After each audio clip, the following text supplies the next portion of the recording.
Hi guys, welcome to Empower, and my name is Caroline Porter Thomas. Thank you so much as usual for watching my YouTube channel. So today I have something very special for you. I have an interview with a wonderful woman. Her name is Camille, and I met Camille when I was at a fundraiser for University of Miami, which is where my husband works. She was the main speaker and she shared her story, and it touched me so much as a nurse and somebody in the healthcare fields that I said to myself, I absolutely have to ask her if she will come on and do a video for you guys, because her story is so inspiring. You know, working in healthcare, we see people at their worst, at their lowest, their darkest days. A lot of times, we never really get to see the people that heal, and there's a lot of people that do overcome the almost impossible or the impossible. I understand it. They got better and they never want to step foot in the hospital again, and I probably wouldn't either. I wanted to share her message with you guys, nurses, nursing students. Also, I know, of course, that there's a lot of other people that watch this channel. You could be a patient yourself, your mother could be, your father, brother, sister, anybody. So this is a message of hope. There's always hope. And hope is free. Hope is free. And so without any further ado, I'm going to let Camille take the stage that she truly deserves, and you're going to love this video. Prior to being diagnosed with cancer, I pretty much was busy. I like to ride my bike, I like to go to the beach, I like to walk my dogs. I spent a lot of time outside, gardening, just kind of living life, nothing out of the ordinary, just really a normal person, just living my life. Working, being around my family, enjoying my home time, of course, and that's kind of it. The day that I went to the emergency room because I was having pain, they did a CT scan and they came back right away and told me there are spots on your pancreas, your liver, and your lungs, which was terrifying. I was very, very frightened. My mother died of pancreatic cancer when I was 24. She was 64. So my immediate thought was, I was in some really bad trouble. I was very scared. I think the first thing I did was call my oldest brother on the phone. I just told him things are not looking good. I'm sick, and I didn't want to talk about it anymore because I didn't want to cry. So I said, I have to hang up now because I don't want to cry. And then I was admitted. I stayed there for 7 days. I had a biopsy, and I kind of was a little calm. Even my daughter kept thinking, you're really calm. And I sort of stayed calm until the day that everyone came in my room at one time. And I knew that that wasn't going to be good news, because there was like the psychiatrist came in, a doctor, he wasn't the oncologist, he was just the regular MD, and a whole bunch of nurses. And I knew that wasn't going to be a good news. After I was told for certain that I had cancer, that when they did the liver biopsy and they knew it was really cancer, and he told me it is cancer, I was scared and I cried and I asked for Valium. I wanted to calm down. It was the first thing I did. I went to sleep, and then I woke up, and when I woke up I had this overall weird calmness again, and kind of was taking everything in just day to day, thinking about what chemo would be like, not really wanting to do it. But I just sort of, I was scared, panicked, but something way down, I didn't want to think I was going to die, but everybody else around me seemed to think that, but I refused to think it, so.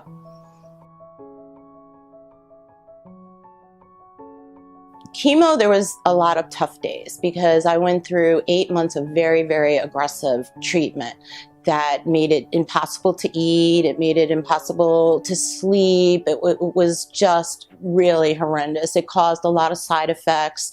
It caused me to have neuropathy where I can't feel my hands or feet. It caused a lot of side effects. Eating was a chore. It was really a chore to eat. I think I got down to 90 pounds. I was very thin, weak. I think probably my worst day would have been, I had a splenetic embolism, which they go in through your groin with some wires up into your spleen, and they close down your spleen to save your blood supply in your body longer, because I kept getting issues with low platelets, which would make me not be able to get treatment. So that was the worst day, because you have to be awake and you have to, it took 5 hours, and I was laying on a table flat for 5 hours and awake. So, and you see the TV screen and the wire going through your body, and you're told to hold your breath at times and things like that. So that was probably the worst day, and I just wanted it to be over and go home. And I went to recovery. They gave me some medicine there to like keep me calm, and then I woke up and got out of there and went home. So that was a pretty bad day. The first treatment I had was probably the worst and scariest, because as you're sitting there, you're with these nurses, and you are assigned a nurse, which was amazing. She was with me throughout that whole day, and that was a very long day. That was probably a 12-hour day. I used to get chemotherapy for about 10 hours, and then I would get a pump attached to my chest, and I would go home with a pump that remained for 46 hours with chemotherapy.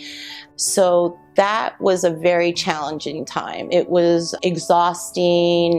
The first day was very scary, because you look at those bags and you're like, oh my God, is that the chemo? Is that the chemo? And the first, you think all of a sudden the chemo is going to go in your body, and you're going to have this little, oh my God, chemo's in my body. And it's not like that. And you don't get sick, and they give you so many pre-medicines these days that you really don't feel that. You feel tired. You feel a lot tired. You have some issues eating, but it did save my life, and it worked. So, I don't know. I can't say it was good, but I can't say it was bad, because it was just something I had to go through, and I'm happy not to be on it anymore.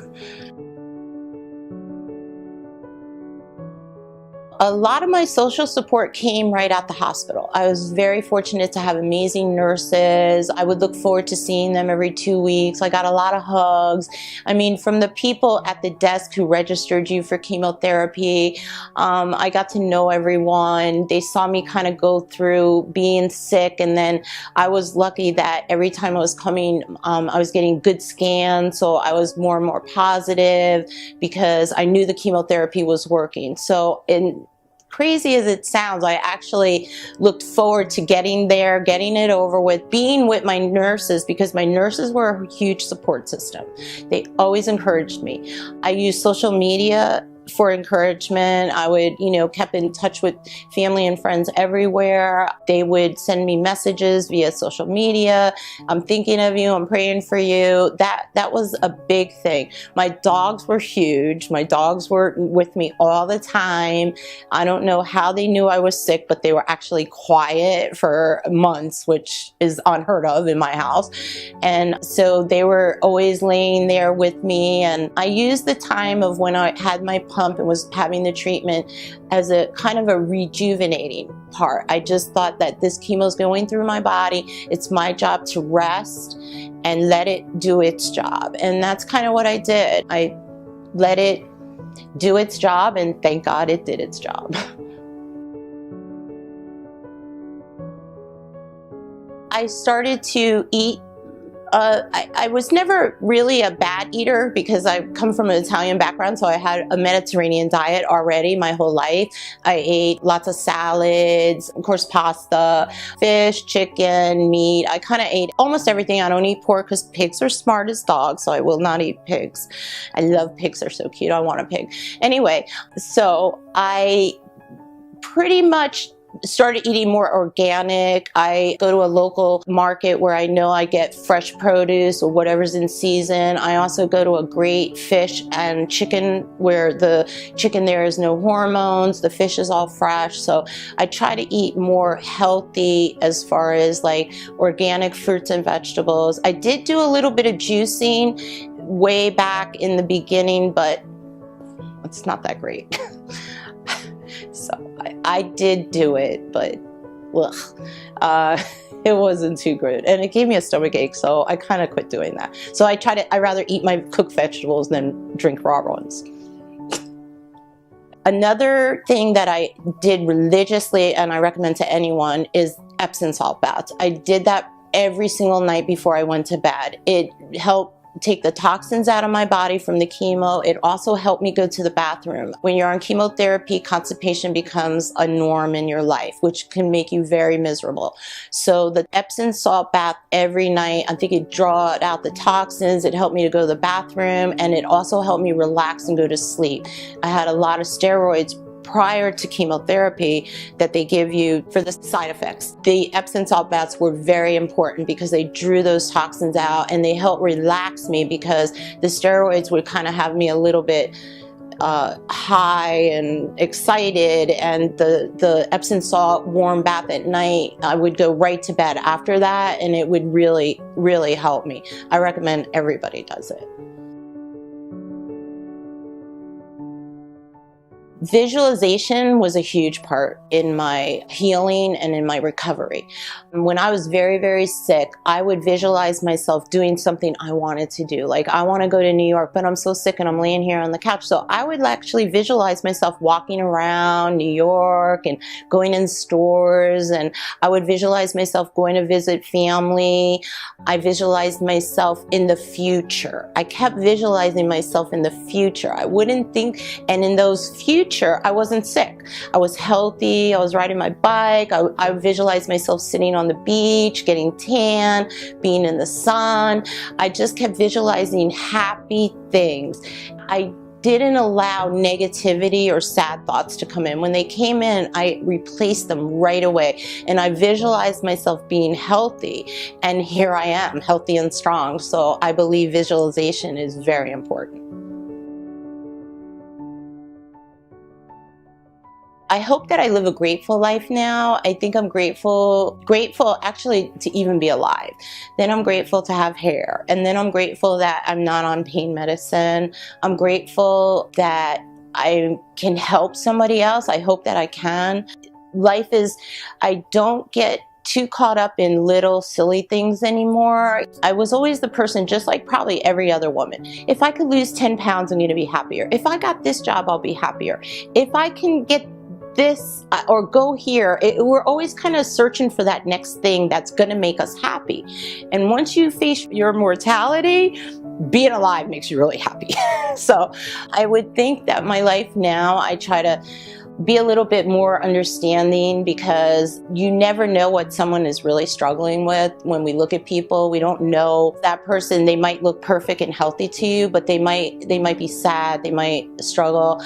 I think it's made me more aware of people, their feelings, their emotions, and I just hope that, I think I was a happy person before, but now I think I'm in this different happiness. And I think that for whatever reason, I'm still alive. And that gives me a big purpose to now help anyone who goes through any type of cancer, because cancer and chemotherapy and treatments can be really hard and can beat you up. And you have to go really deep inside yourself to bring out the happiness. And if it means, and if that day, if anything that makes you happy, for me, watching I Love Lucy reruns makes me happy. So if I feel sad and I want to watch I Love Lucy in the middle of the day, I do it. I do whatever makes me happy. If I want to eat cake, I eat cake. If I want to go out in my yard and do gardening, I kind of just do whatever makes me happy, because when I'm happy, it makes me feel strong, healthy, and alive.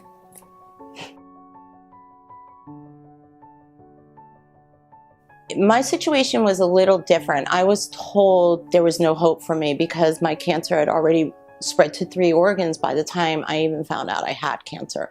So I was told there was no hope for me. And I was told, go home and prepare to die. And that just wasn't acceptable to me or my family. I mean, I was very scared. I knew that I had a really bad cancer. I knew I had the cancer that had killed my mother. What I knew about pancreatic cancer was not good. So I was very scared, but I knew that there still had to be some hope, that I had to have hope. And hope is free, and faith is free.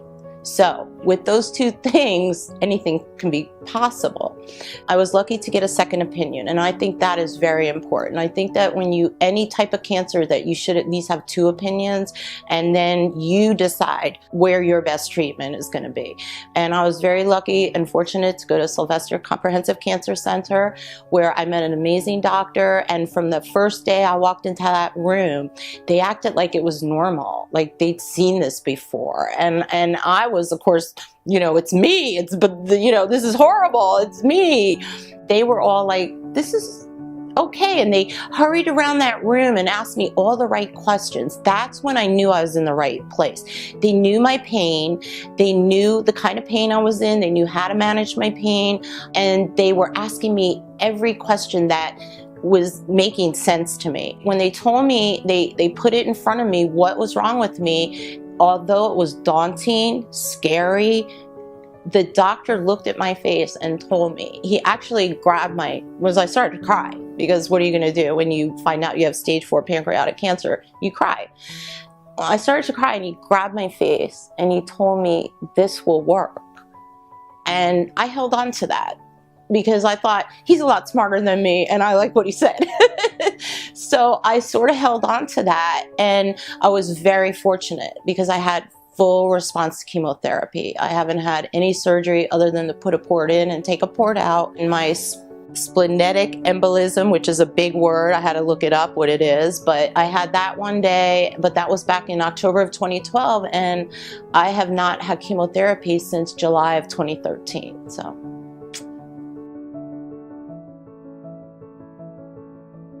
Nurses are angels on earth, I would say that. First off and foremost, I don't even know how they do the job that they do, because it's so stressful, it's really hard.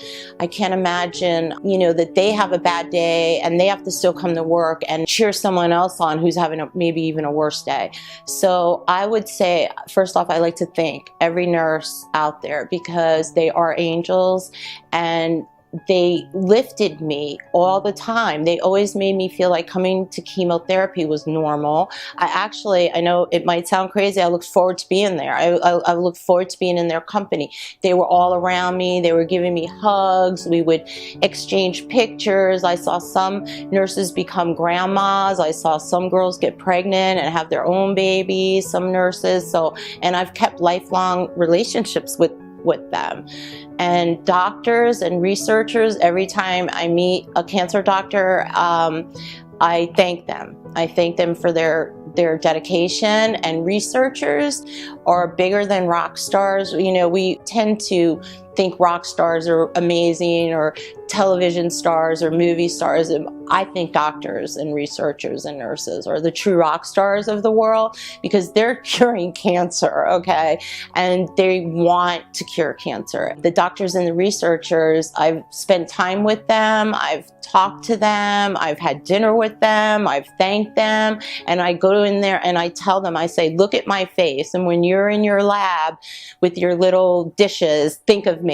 Because you are making a difference, and I want them to know they're making a difference, because I'm here because of doctors, nurses, and researchers, and amazing medicine that is available today. What I do to keep busy now, luckily I'm not in treatment anymore, so I have to fill up my time. So I do fill my time by volunteering. I am on the Family Patient Advocacy Board at Sylvester, on the council there to try to make it better for other patients. I pretty much use all my time now to bring awareness to pancreatic cancer, and really to any cancer, because any cancer is not good. And I feel that in 2016, we need to really come further than we have in the past, and that we need to end cancer. I hope that I live long enough to see it end in my lifetime. One of the things and ways that I can get involved now is I did the Dolphin Cancer Challenge this past February. I rode my bike 13 miles in 40 minutes. The team I was on was Team Denny, and they raised, I think the team raised over $50,000 for Sylvester Comprehensive Cancer Center that goes directly to research at Sylvester. Next year, I have been asked to start my own team, which I'm very excited about. So I'm going to be with Team Hurricanes, and I have a team named Team Hurricanes, Hurricane Camille, living proof, because Hurricane Camille happened in 1969 when I was 10. And my mother called me that from then on, Hurricane Camille, because she said, you never knew what you were going to get with me. I could be crazy and drive you nuts, or I could be quiet. So she said, you just never knew. I was like a hurricane running through the house. So I figured that would be tie into the Team Hurricanes. Looking forward to doing 14 miles and riding my bike into the stadium. It's a brand new Hard Rock Stadium. I've spoken at Dolphins training camp for breast cancer survivors to give hope and awareness, and to show, and I hope that I can inspire people. I hope that I can show you that you can get a devastating cancer diagnosis like I did and have cancer in 3 of your organs and have hope and have faith that you're going to be okay, and get the right treatment with the right doctors, find the right treatment. Sylvester is an amazing hospital. I'm so fortunate that it's in our backyard and that I was treated there and I'm alive, because had I gotten this diagnosis even maybe 2 years prior to when I did, I might not even be here today. 1,000 people a day die of pancreatic cancer, and that really hurts me. I fought really hard to be here, and I'm very grateful to be here. So I feel like anyone I can help, I'm looking forward to helping anyone with cancer, because I've been there. I know what treatment is like, but now I'm on the other side, okay? And I was diagnosed, I went through the hard, grueling time, and now I'm enjoying life again. So I'm just showing you that it's possible. It's very possible. And the further we get in medical research, I believe honestly that these types of cancers like I was diagnosed with, that have metastasized to other organs, that I'm hoping that we're going to be able to treat those like a chronic illness down the line, that you might be treated as though you have a chronic illness and not a terminal cancer. Cancer doesn't mean you're going to die. And it certainly is scary and not fun, but it also has awakened me and brought me a whole new meaning of life. I'm learning how a hospital needs community support. I'm learning how hospitals are run. I'm learning about how research is done and what it takes to get research done for new drugs to treat cancer. Pretty much, I'm a happy girl right now.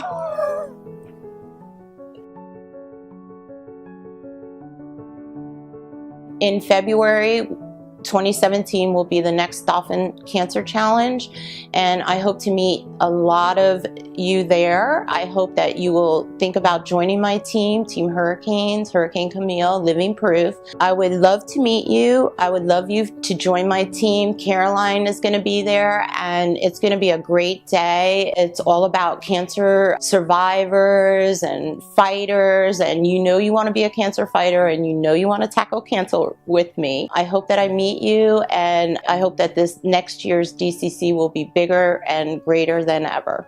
You can find all the details below for the next Dolphin Cancer Challenge, which will take place in February 2017. See all the information below and really think about joining my team and be a cancer fighter with me. I can't wait to meet you. Alright guys, thank you so much as usual for watching this video, and if you did like it and you would like to see more videos like this, then please give the video a thumbs up.